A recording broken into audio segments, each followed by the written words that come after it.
Hi, welcome to the editing station here at Frame Studios. This also doubles as my living room, my upstairs living room, but this is actually a perfect place to edit because of the screen that I'm looking at right now can mirror one of the two computers that I work at. So, first things first, I am one of the creators here at Frame Studios. You might see me in a couple of the videos, actually most of the videos, and I also create most, if not, no, most of the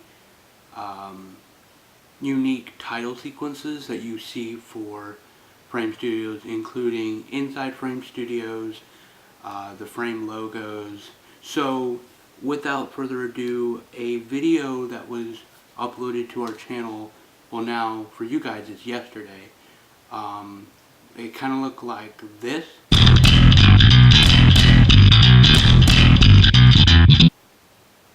Yeah, that was uploaded yesterday, and that is the title sequence to our new miniseries, Simon. And Simon is a very technically heavy show, and it takes a lot of editing, a lot of digital work, a lot of special effects. So I kind of wanted to give you guys not a walkthrough, not a tutorial of how to make an exact copy of our logos and our title sequences, but rather the steps to do something like this and the sequence events that needs to happen. So quick overview, I use two computers. One is computer, I call it Mac A. Yes, we do use MacBooks. These are actually all Apple products. So I use MacBook A, which is a mid-2014 MacBook Air.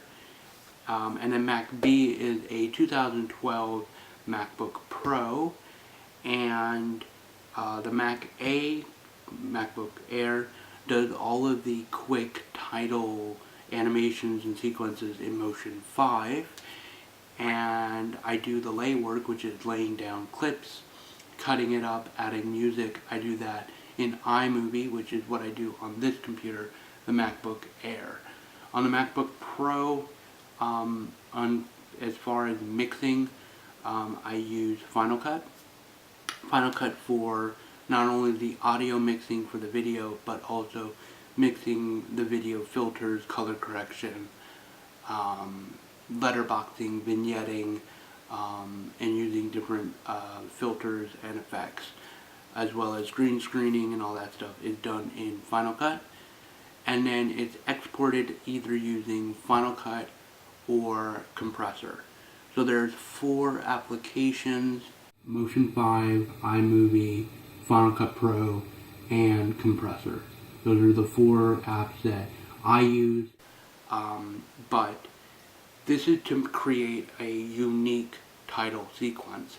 If you want to create a simple title effect, or if you want to use one of the pre-built effects, iMovie and Final Cut both have very good effects, especially with their 3D titles in Final Cut. It's almost perfect, but when it comes to more professional things, client work, miniseries, movies, we use unique title sequences. So I'm just going to give you a walkthrough on how that's done. Cool. Alright, let's get started. Okay, hi. What you're looking at is the Motion 5 launch screen. The Motion 5 launch screen would actually be blank. However, I have a project open already. So first off, that is the project screen. I don't know if you can see that, but it's the opening title sequence. And what I did first was, and I suggest this for everyone, is to create a pre-comp background layer. My pre-comp background layer, for me, was the blood spatter, which you can find when you go to libraries, and you go into, and I don't know if you can see this, but if you go into Replicator, you go down to search, and you search splatter. It's right there.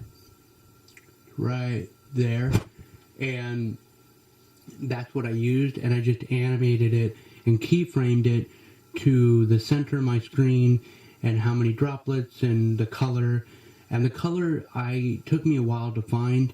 You actually have to go to filters and I'm still in search. Go into filters, go into colorize, and that will create your color layer. And you can color it whatever you want. But yeah, so, and then that will be behind everything you make. So when you type, when you create a title thing and you type it by clicking there and clicking onto the screen, I don't want to do it, well, I'll do it for you guys. And you click, see how it's above the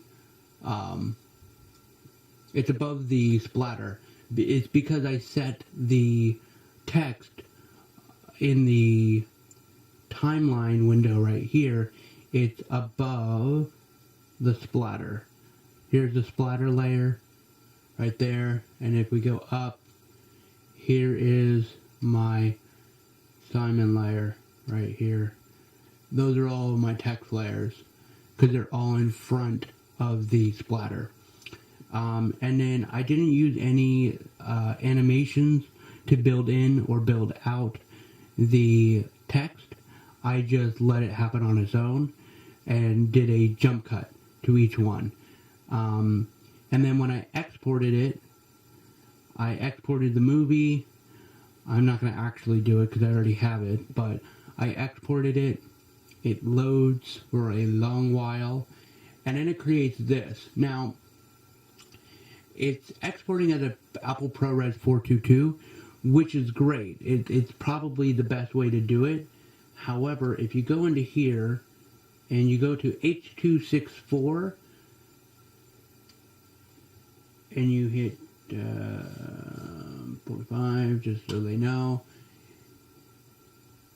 it will take literally 19 seconds, 20 seconds to create the entire animation. And it will be exported as a QuickTime movie. And that's what I use to drop into iMovie. And you might be thinking, iMovie, that's just a basic editor. That's what's great about it. It's a basic editor. So I could say, okay, now I want to do some cuts. I want to speed up stuff. I want to slow down stuff. And I can do that. So this is what you'll get. And you might be thinking, wow, that's, by the way, somebody said it looked like the Dexter logo. So I just tested it. And yeah, I can see where people are saying it kind of looks like a Dexter logo. Yeah. Anyway, it looks nothing like the finished product, you might say. And you're right. It's because this is what I call a raw file. This is just the raw meat and bones stuff. To get the garnish, to get all that stuff, you have to do a lot more editing. So let me show you what we can do in iMovie.